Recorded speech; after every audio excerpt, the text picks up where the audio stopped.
এখন জিনিসপত্র দাম তো অনেক হাই ভাই, এখন সামনে কোরবানি আসতেছে, তো সেই ক্ষেত্রে জিনিসপত্র দাম আরও বাড়বে, কমবে না। পেঁয়াজের দামই প্রায় 50 থেকে 60 টাকা ছিল, সেই পেঁয়াজ এখন 84 টাকা, পাইকারি নিতে হচ্ছে 84 টাকা। আর রসুনের দাম বললো যে 220 টাকা করে, কিন্তু সেই রসুন আপনার 150 টাকা, 170-180 টাকা ছিল, এখন 220 টাকা। আর সামনে কোরবানি, জিনিসপত্রের দাম নর্মালি বাড়বে ভাই। অ্যান্ড বাজেট যতই ঘোষণা হোক না কেন, বাজেটের মধ্যে তো আমরা পাই না, কখনো কোনো দিন পাইও নি, হয় না। দেখা যাচ্ছে বাজেট ঘোষণা করলো হয়তো সাময়িকভাবে একদিন সর্বোচ্চ, আমাদের মতো মধ্যবিত্ত বা গরিব মানুষরা এগুলা কেনা খাওয়ার সম্ভাবনা, এগুলা বললেও আসলে আমাদের পক্ষে সেটা সম্ভব হয় না ভাই। কারণ বাজারে কিনতেছি আমরা, তো লোকাল বাজারে কিনা, লোকাল বাজারে এর থেকে হয়তো দাম বেশি হবে, ভ্যানে কিনতে গেলেও দাম বেশি হবে, কারণ তারাও তো এখান থেকে কিনে নিয়ে গিয়ে বিক্রি করবে। সেই ক্ষেত্রে তুলনামূলক কারণ বাজারের জিনিসপত্র অনেক দাম বেশি। হ্যাঁ, আমরা আসলে শুনছি বাজেটে খাদ্যপণ্য এগুলোর দাম কমবে, নিত্যপণ্যের দাম কমলে আমাদের জন্য একটু স্বস্তি, যারা ক্রেতা আছে তাদের জন্য স্বস্তি। তো অতি শিগগিরই দাম কমার আশা আছি। চিনির দাম, তেলের দাম এগুলো অলরেডি আজকে 2-3 দিনে কম। খোলা চিনি আমরা আগে বিক্রি করছি 130-135, এখন 125-130 টাকা বিক্রি হতেছে। তেলের লিটার আজকে 2 টাকা করে কমছে। তো আশা করি সব কিছু, তেল, ডাল, ভাতের চাল এগুলোর দামও কমার সম্ভাবনা আছে।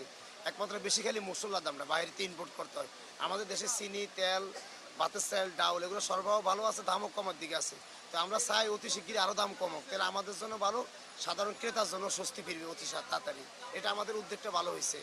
এটা আসলে এটা তো তারা সুযোগ লইতেছে, দেখা যাচ্ছে এরা ঘোষণা দিচ্ছে এগুলোর দাম বাড়বে, তো দেখা যাচ্ছে তাদের স্টকে আছে, তারা দাম অনেক বাড়াই লিতেছে, তারা পরবর্তী এলসি করবে বা কিনবে, দাম বেশি দিয়ে কিনতে হবে, এই কারণে তারা ওই সুযোগটা এখন লইতেছে। আর যে সম্পূর্ণ দাম বাড়তেছে, কমবে কইছে, এগুলো সরবরাহ বেড়ে গেছে, তাড়াতাড়ি ব্যস্ত হইব, আবার সরবরাহ বাড়বে, আবার দাম আরও কমবে। আমরা আশা করি এটা তাদের দাম আরও কমবে।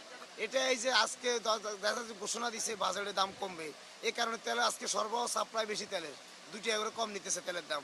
চিনিরও সরবরাহ বেড়ে গেছে, দামও কমতেছে, আস্তে আস্তে কমতেছে আর কি, গত সপ্তাহে নাকি তারও দাম কমবে, আমরা এরকম আভাস পাইতেছি কোম্পানির থেকে। বাজারে তো কিছুটা প্রভাব তো দেখা যায়, কিন্তু ওই যেটা বলছেন সেই অনুযায়ী যে কমেছে কিনা, তার ভিতরে আজকে বৃহস্পতিবার দিন অটোমেটিক জিনিসের দাম একটু বাড়তি থাকে। বৃহস্পতি শুক্রবার এই 2 দিন কারোবাজারে জিনিসের দাম বেশি থাকে। তা আশা করছি কমার আশা করছি, এখন বাকি তো উপরওয়ালা জানে না কিছু। অ্যাকচুয়ালি মোটেও কমেনি, বরঞ্চ যেটা মনিটরিং করা এটা বাড়ানো উচিত। এটা আরও যা হয় সেই অনুযায়ী দেখা যাচ্ছে, আমরা আসছি বলে দিচ্ছে এটা আরও অতিরিক্ত বেড়ে যাচ্ছে। এখানে যদি আপনার মনিটরিংটা ঠিকভাবে থাকে তাহলে আমার মনে হয় কমবে। এখানে ক্রেতাদের থেকে বিক্রেতা যারা আছে তাদেরকেও সৎ হতে হবে, আর এখানে মধ্যস্বত্বভোগী যারা আছে তাদের কাছেই সবটা চলে যায় আসলে। এই price is very high. Say for example, the potato is 60 taka per kg. It should be 20-25 or maximum 30.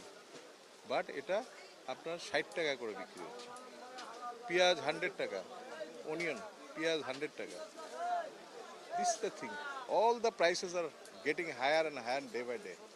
So এটা তো ভাই আর কি বলবো, মানে যারা ফিক্সড ইনকাম করে তাদের জন্য ইজ ভেরি পেইনফুল, মানে to manage the budget, daily budget of doing the utensils and others, daily essentials and others.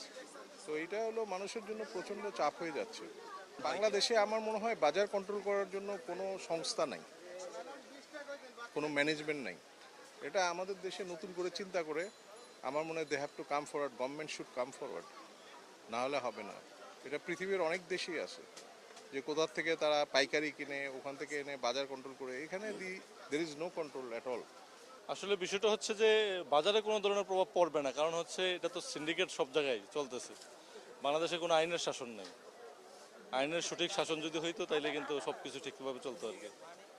সব জায়গায় সিন্ডিকেট, এগুলাতে ওই ঘোষণার পর্যন্তই মনে থাকবে আর কি, আমাদের মনে হয় আর কি। আমি যতদূর জানি যে ব্রয়লার মুরগির দাম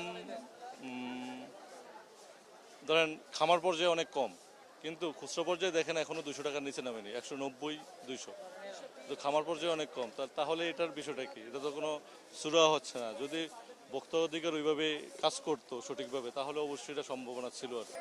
অবশ্যই সরকারের যেসব অধিদপ্তরগুলো আছে যারা এসব বাজার নিয়ে কাজ করে, তাদেরকে সঠিক পদক্ষেপ নেওয়া উচিত এবং বাজার মনিটরিং আরও বাড়ানো উচিত।